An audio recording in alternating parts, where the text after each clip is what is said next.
Welcome to the Social Bee podcast with your host, Louise Brogan. Every week, Louise will be bringing you a podcast all about women entrepreneurs, talking about their challenges, their goals, and inspiring you to either start your own business or grow the business you have.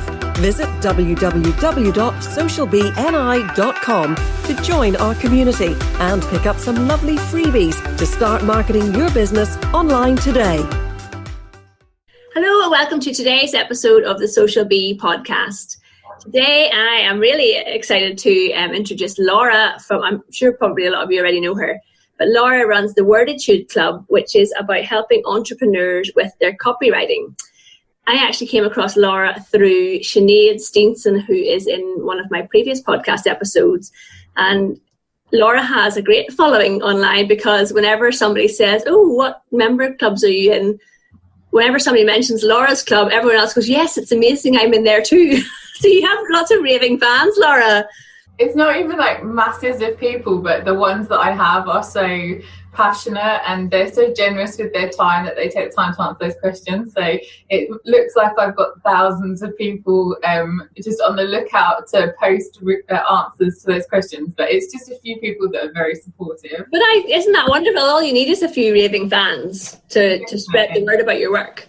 Yeah, and I really appreciate them doing it, and it makes me feel good about the work that I've been able to do with them. That it's nice when people say nice things directly to you, but when you hear nice things said about you in a separate conversation, that takes it to a completely different level. Yeah, I think so. So Laura, if you want to introduce yourself and tell us a little bit about your business, what it started, when it started, and what are your main products and services? Okay, well, my business started out as Worditude Limited was originally just digital copywriting services. So kind of the highlights version of how I ended up being my own boss was I worked for an insurance company and I did various managerial sort of level positions in marketing and project management and then communications. So all throughout that, I did a lot of writing and communicating was kind of the core of what I did. When I had my children, I left my job and decided that I wanted to be my own boss, and I freelanced writing online content for agencies. So web or digital agencies would outsource the work to me and I would write the website content, but that meant that they had complete control over the clients that we worked with and I didn't. And I still remember it so clearly, the day when I was like, I need to set up my own company and be a bit more independent, was I had just written so much online content for a company that did damp proofing services. You can imagine how amazingly exciting this work was.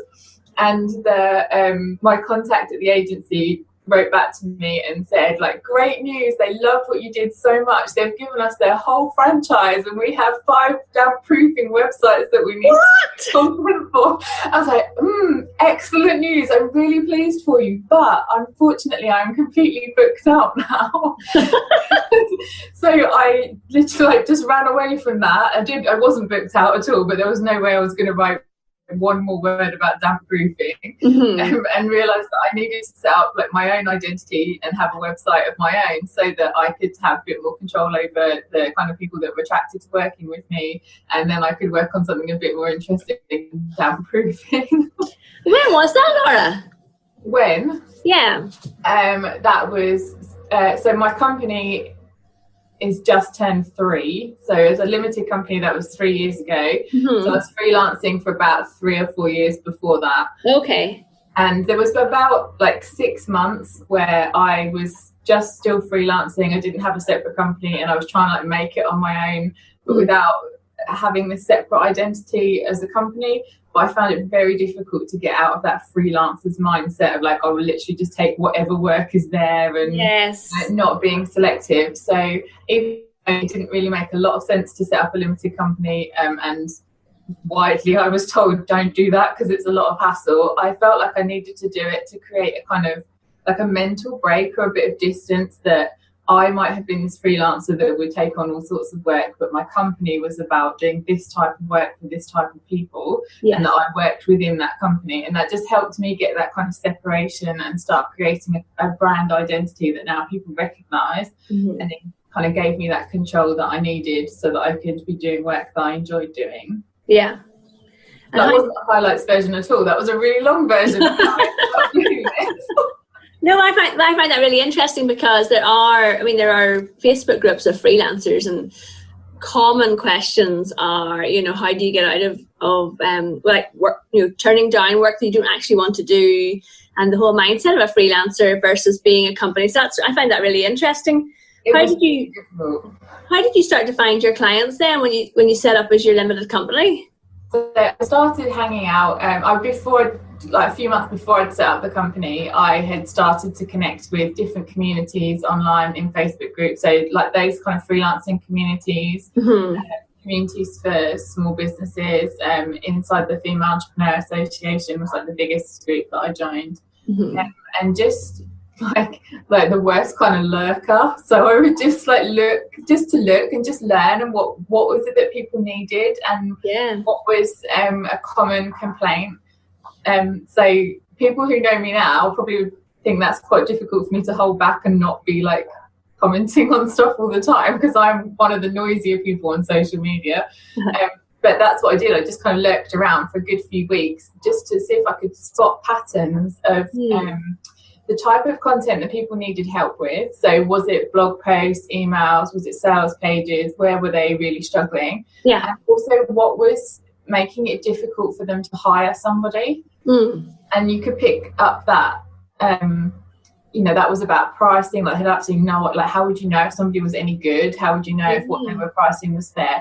So I just sucked up as much information as I could, and then developed something in response to that would appeal to the right kind of people, and made it really clear like what my packages were, what I charged for those packages, what was included, how many rounds of edits we would do in that, what the time frame was, because I think it was just like a massive information gap between like the freelancer who wants to do the work and the person who wants to hire them. If you've never hired someone for that before, that gap is huge. So I just did whatever I could to kind of close that gap and help build that relationship before they were ready to start working with me. It's really interesting, because I'm doing a webinar this afternoon about how to find your ideal client, and how to use, a lot of it is going to be, the second half of the webinar, a lot of it's going to be about, how to use Facebook groups strategically but without being spammy. And I think, even just, as you say, lurking or loitering or whatever, but you can really pick up on people's pain points and what the common and common issues come up all the time with people.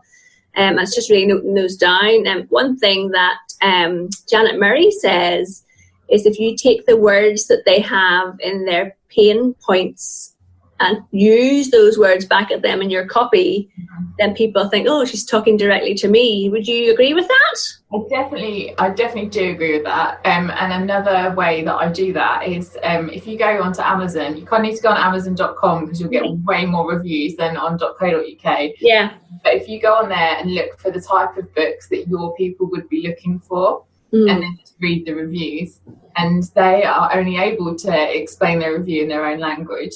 So you will pick up the pain points there, but also to that side of things, it's really great for picking up the benefits.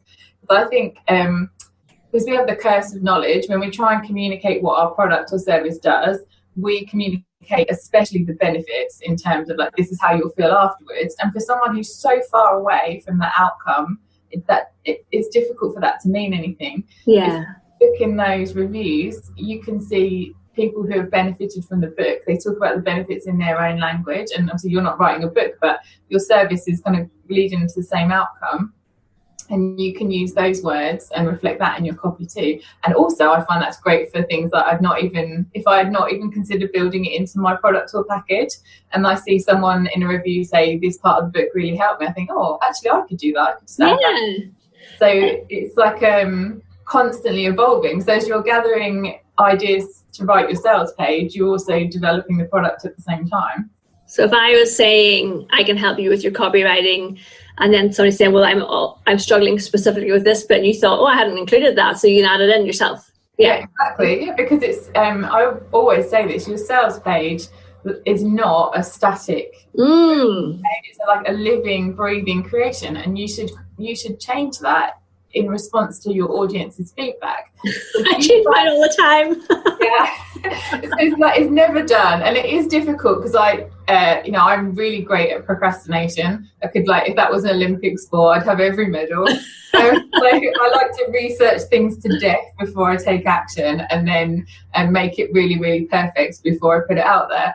And so I could get trapped in, like, well, my sales page is always evolving, so I never need to, like, promote it. But you have to balance that between accepting that it's always evolving and they're always going to need to be updating it, but still putting it out there anyway. Yeah. And if you find yourself getting the same questions from people, like something that I recommend people do when they first put a sales page up is having a contact form.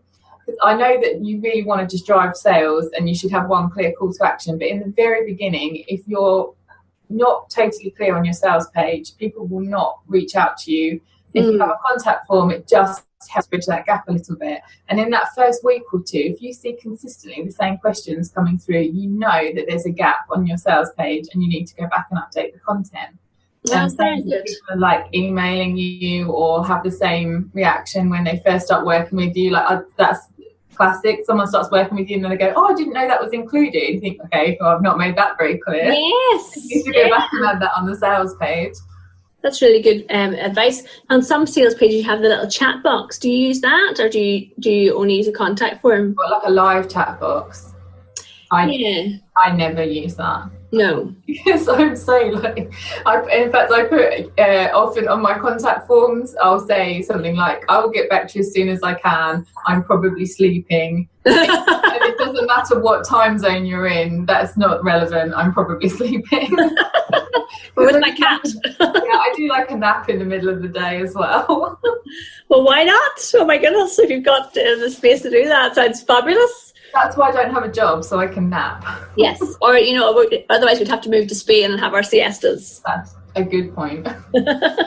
Since you started Worditude, do you still work one-on-one with clients, or is it more teaching people how to do it themselves, would you say? So now the majority of my work is teaching people how to do it themselves. So I did one-to-one work for a long time, and I still do that, but not very much. Just for, like, a few people that I already know I've worked with before. Yeah. They'll come back to me, so I'm happy to keep working with them.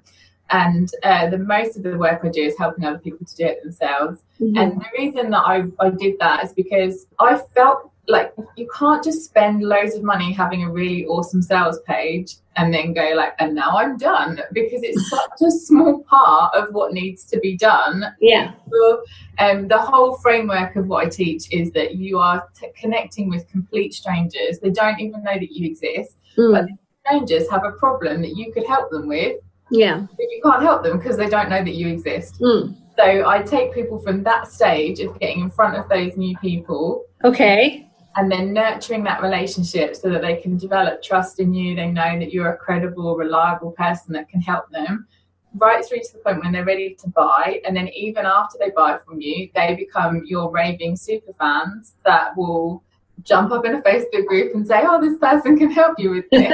Yeah. And there's so much more than a sales page involved in that. So my courses look at how to use blogging in your business, how to guest post, especially how to write your about page, because to me that is the most important page on your site. It's the soul of your website and the thing that create the connection with the reader at the most early stage of your relationship. So it's about all of those different stages. What would you say makes a good about page, Laura? It is a really healthy balance of sharing your story and being aware of what the person who's reading it needs to hear. So that person reading your page is really hoping that you are going to help them with something. And there's certain things that they need to hear, like that you're qualified to do this, that you're experienced, that you've had results before. So I find that people really struggle to write about themselves. They kind of fall into two camps where their about page includes just like one sentence of their backstory, and then they've glossed over it and they go fully into like sales pitch of like, I'm brilliant in all these ways, which doesn't work because you have sales pages for that. That's not what your about page is for. Yeah. Or you have people who write every last detail of their life history because we feel like to be authentic, we have to be 100% honest about everything that happened from the day we started school to this particular moment in time. Oh no, please say, please no. And again, like, we don't have to, just the edited highlights are fine, just like the relevant